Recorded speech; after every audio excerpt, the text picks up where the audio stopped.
Part 2 of this video series on the Waainek Pass covers the middle part of the descent from the 2nd to the 7th kilometer.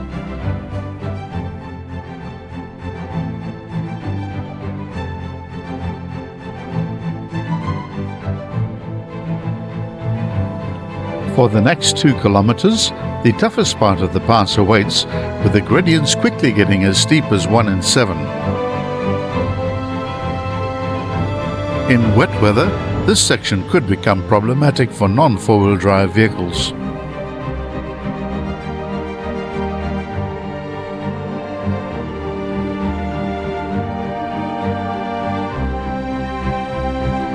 The first settler in this area was Willem Prinsloo.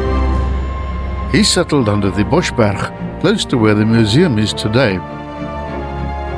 Prinsloo was the unofficial field cornet of the district, where at least 20 other families had settled by 1774.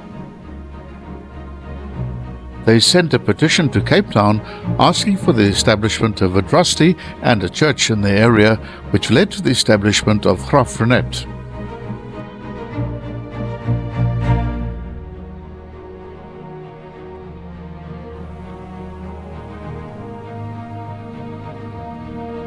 At some stage, Prinsloo gave up parts of his farm, and a farmer named Jacobus Otto moved into the corner, now known as Bestershoek. He was then followed by the Trichardt and Bester families.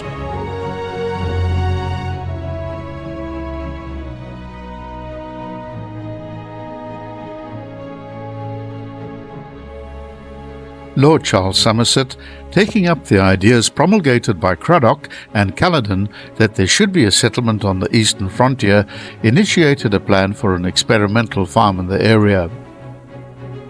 The American botanist Dr. Mackerel was given orders to find a suitable farm and was told to look at 3 places: the Gamtoos Valley, the Swartskop Valley and the Bosberg.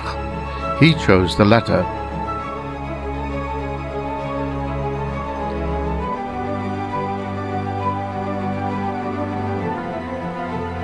The farm was established in 1815 for the purpose of improving stock breeding in the Cape Colony and providing produce for the soldiers at the frontier. It was named Somerset Farm. In 1825, the project was cancelled, a new trustee was declared, and the town of Somerset was established.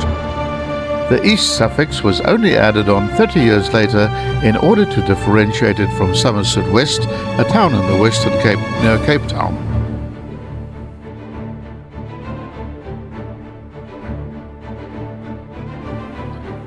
A more recent development in the area is the Cookhouse Wind Farm, and it's one of South Africa's largest wind farms, situated on a high ridge to the east of the Great Fish River.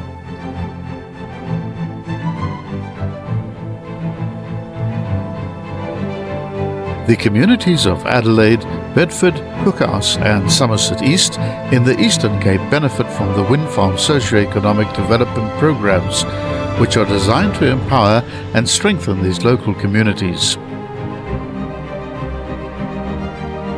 Over 340,000 megawatt hours of much-needed green energy is fed into South Africa's national grid each year, making this one of the country's largest wind farms in terms of generating capacity.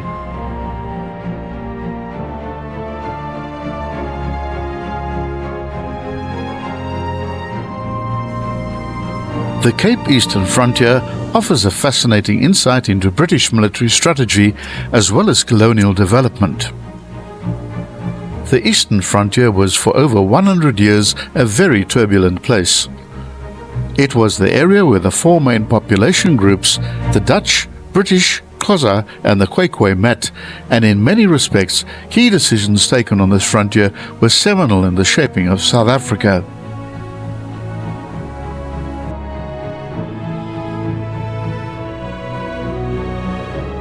This virgin rural territory, with only the makeshift town of Grafrenet as a hub, would soon become the area in which the class, racial and cultural prejudices of the British colonial authorities were to be played out.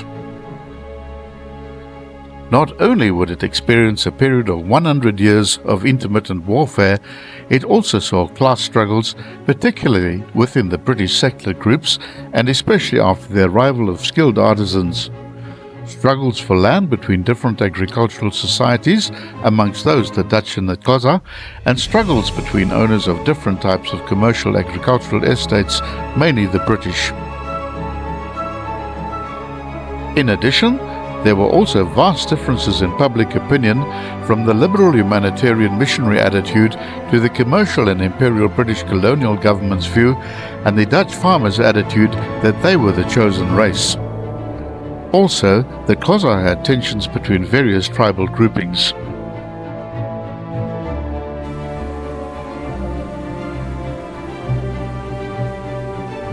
In short, the history can be explained as initially a conflict over land and grazing areas as the colonialists expanded eastwards and the Xhosa expanded westwards, during which there were a number of skirmishes and treaties.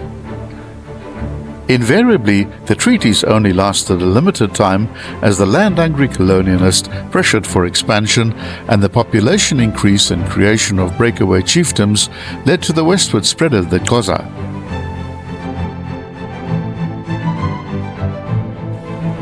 Don't miss part 3 of the Waainek Pass.